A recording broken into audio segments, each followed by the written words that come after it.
नमस्कार, मैं अभिषेक कुमार आप सभी का स्वागत करता हूं फोकस स्टडी विद अभी में। तो आप सभी को मेरा जय गुरु। तो एलपी टेक्नीशियन 2018 का ये आपको आंसर की देखने को मिल रहा है। ये हमारा ही आंसर की है।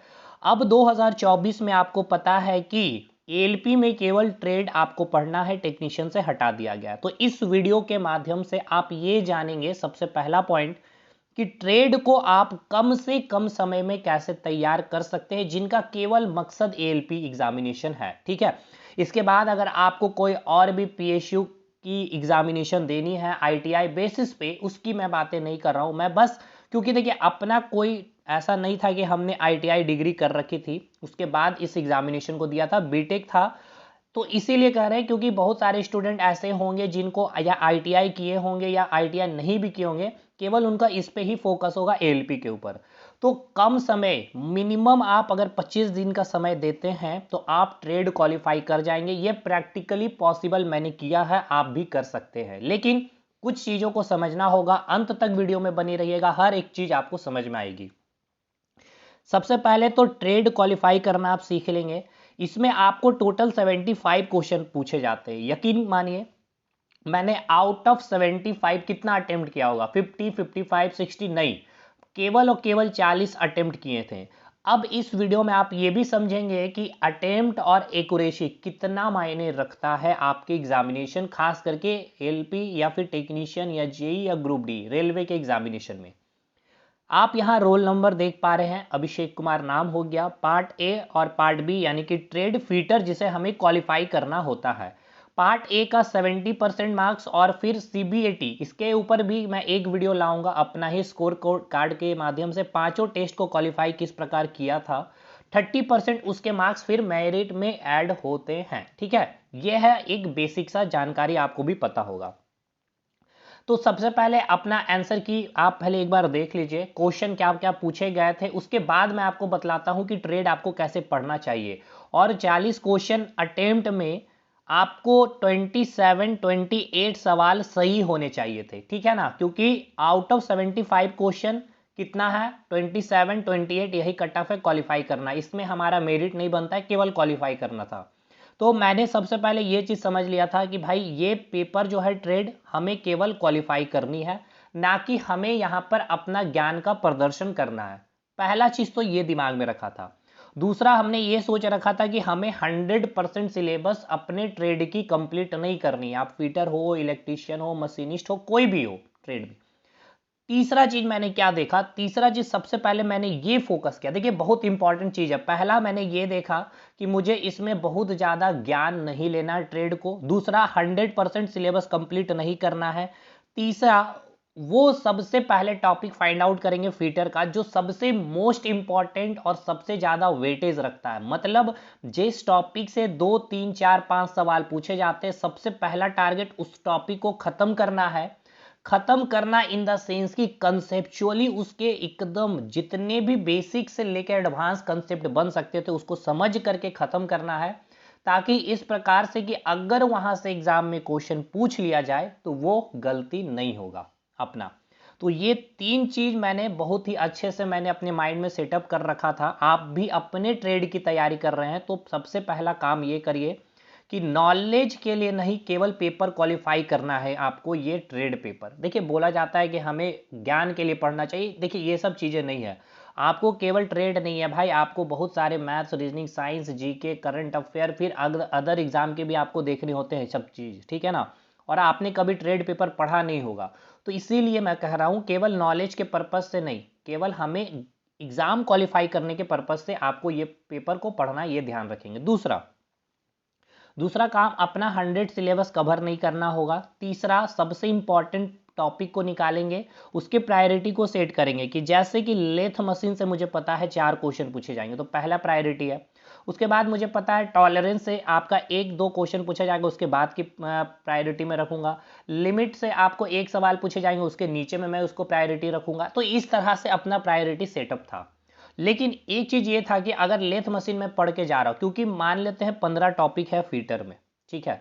अब यहाँ मैंने मात्र 9 से 10 टॉपिक ही पढ़ने का मैंने अपना लिस्ट बनाया है। अब ये 9-10 टॉपिक से मैंने कितना भी अगर मिनिमम मैंने पूरा काउंट किया तो कम से कम मैक्सिमम जो है 4 से 5 क्वेश्चन बन सकते, तो मिनिमम 1 क्वेश्चन बन सकते थे। तो एवरेज करके निकल रहा था आपका 3 सवाल, तो कहीं ना कहीं 30 सवाल आपके इस टॉपिक से, और बचे रेस्ट 5 जो टॉपिक थे उसको हल्का फुल्का, ऐसा नहीं कि मैं नहीं पढ़ा था, उसको भी पढ़ के गया था और उसमें से भी 1-2 सवाल मेरे सही हुए थे। तो अब ये 30 सवाल को मैंने इस तरह से रेडी किया था कि यहां से सवाल मेरे गलती नहीं होने चाहिए थे, इस तरह से मैंने रेडी किए थे। ठीक है, अब 40 सवाल मैंने केवल अटेम्प्ट किए। आइए मैं दिखाता हूं आंसर की को। सबसे पहले तो आपको दिख रहा होगा यहाँ पर, आप देख सकते हैं सेक्शन जो है हमारा फीटर है। पहला क्वेश्चन यहाँ से पूछा गया था, the major purpose of using go and no go gauge it is used it as a. देखिए इसका मुझे कोई जवाब मालूम नहीं था, मैंने कोई भी ऑप्शन चूज नहीं किया था। सेकंड क्वेश्चन में आया, ऐसा नहीं है पहला क्वेश्चन नहीं आ रहा है या फिर मुझे बनाना है, ऐसा कुछ नहीं होता। ठीक है, एक माइंड में ये चीज चलती है। Which nut can be easily operated by the thumb and a finger. तो इसका जवाब मैंने दिया था और इसका आप देख सकते हैं ऑप्शन 2 मैंने चूज किया और सही उत्तर भी ऑप्शन 2 थी। अब आप देखिएगा मेरी एक्यूरेसी पे आप थोड़ा ध्यान दीजिएगा। अब ये एक्यूरेसी को मैंने बोलने का मतलब ये है कि मैंने जो इंपॉर्टेंट टॉपिक डिसाइड किया था ना, उसके पे मैंने बहुत अच्छे से कंसेप्चुअली चीज़ें कंप्लीट कर ली। तीसरा क्वेश्चन मैंने अटेम्प्ट नहीं लिया। नेक्स्ट चौथे क्वेश्चन को अटेम्प्ट लिया है, जहां पर चौथा ऑप्शन चूज किया, चौथा सही निकला है हमारा। नेक्स्ट आप पांचवें सवाल पे जब आएंगे तो पांचवें सवाल में भी हमने अटेम्प्ट लिया था फोर्थ ऑप्शन को, आंसर भी आपका फोर्थ ऑप्शन था। इस प्रकार से आप छठे सवाल पे आएंगे, तीसरा हमने ऑप्शन चूज किया था, तीसरा ही सही था। इस तरह से आप पूरा देख सकते हैं। तो मतलब ये है, मैं थोड़ा नीचे से भी आपको दिखला दूं 75 क्वेश्चन से भी, ताकि आप समझ पाए कि आप जब सिलेक्शन करें टॉपिक को तो सबसे इंपॉर्टेंट चीज है कि वहां पर कंसेप्ट बिल्डअप करके उस टॉपिक को खत्म करेंगे। लास्ट क्वेश्चन में मैंने 2 चूज किया था, आंसर भी आपका 2 था। इसके बाद आप देखेंगे 74th क्वेश्चन में ऑप्शन मैंने 4 चूज किया, आंसर भी 4 है भाई। अब देखिए इसीलिए मैं अगर कुछ बोल रहा हूं तो मैंने किया है, उसको करने का तरीका मैं आपको इसलिए बतलाता हूं।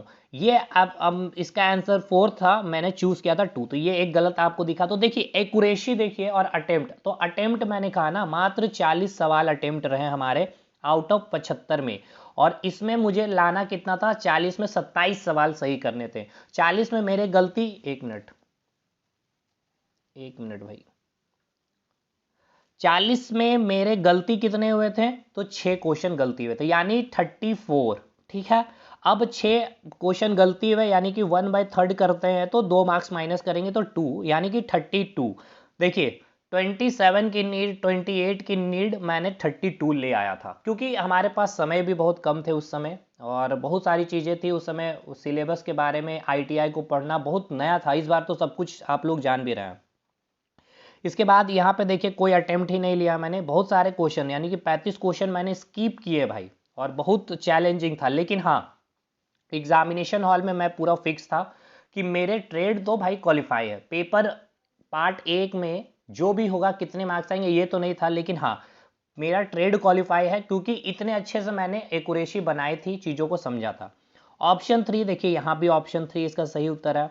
यहाँ कोई अटेम्प्ट नहीं लिया, यहाँ भी कोई अटेम्प्ट नहीं है। इस सवाल में हमारी गलतियाँ हुई थी, ऑप्शन 4 है, मैंने चूज़ किया था 3। नेक्स्ट यहाँ पर देखिए ऑप्शन 2 सही है, यहाँ पे भी मैंने चूज़ किया था। देखिए ये मतलब कि दिखाने का मतलब ये है, फिर से वही बात कि ट्रेड के लिए परेशान नहीं होना। सबसे पहले आपको नॉलेज नहीं, क्वालिफाई करने के लिए पढ़ना है। दूसरा 100% सिलेबस नहीं, केवल हमें इंपॉर्टेंट टॉपिक का सबसे पहले प्रायोरिटी सेट करनी है, उसको बहुत अच्छे से गो थ्रू कंसेप्चुअली करना है, और उसके जितने एमसीक्यू हैं, जितने भी मैंने किए थे कि जो भी ऑर्डिनेंस फैक्ट्री हो गया, सेल के क्वेश्चन आए हुए, फीटर के, सारे मैंने लगाए थे और रटे नहीं थे भाई, उसको समझ करके किए थे। देखिए अब यहाँ पर ऐसे बहुत अच्छे अच्छे सवाल आपके पूछे गए थे जो रटने से आपके क्वेश्चन बनते ही नहीं, देख सकते ये सब सवाल। इसको कंसेप्चुअली बनाया जाए, और पिछले बार इसी कारण बहुत सारे स्टूडेंट बाहर भी हुए थे। ट्रेम्पलेन कंपास, ये सब देखिए चीज़ों को मैं कभी ये भी नहीं कि फीटर कभी पढ़ा भी था, लेकिन 25 दिन में ये आप अगर आप एक बार अच्छे से चीज़ों को करते हैं, यकीन मानिए आप बिल्कुल अच्छे से आप सही कर पाइएगा। ठीक है, मेटलॉजी वगैरह ये सब थोड़ा इजी हो जाएगा आपके लिए कंप्लीट करना फीटर में। अब बात करते हैं कि कौन सा टॉपिक फीटर के लिए इंपॉर्टेंट होगा, तो इसके ऊपर भी मैंने वीडियो बना रखा है, कमेंट सेक्शन में मैंने लिंक दे दिया है। दूसरी बात, आप इस चैनल से बने रहिएगा, बहुत शानदार वे में एलपी टेक्नीशियन की, रेलवे ग्रुप डी की, एनटीपीसी की तैयारी कराई जा रही है, तो आप ज़रूर बने रहिएगा। आपके लिए बहुत अच्छा मटेरियल, एकदम एग्ज़ाम ओरिएंटेड, ठीक है ना, ना इधर उधर की बकवासबाजी। क्योंकि देखिए चीज़ें बहुत पढ़नी है हमें, लेकिन ये पता होना चाहिए कि उस समुद्र में हमें एक मग पानी निकालने आना चाहिए, बस ये है हमारा आंसर। कि आपको बहुत सारे स्टूडेंट्स ने डिमांड भी किए थे, तो ये अपना एक स्ट्रैटेजी बना के रखिएगा। फीटर के लिए भाई मैंने तो आपका काम आसान कर दिया है, कौन से टॉपिक पढ़ने हैं आपको मैंने वीडियो बना रखी है, आप उसको देख लीजिएगा, कमेंट सेक्शन में आपको लिंक मिल जाएगा। मिलते हैं हम लोग अगले वीडियो में, तब तक के लिए धन्यवाद।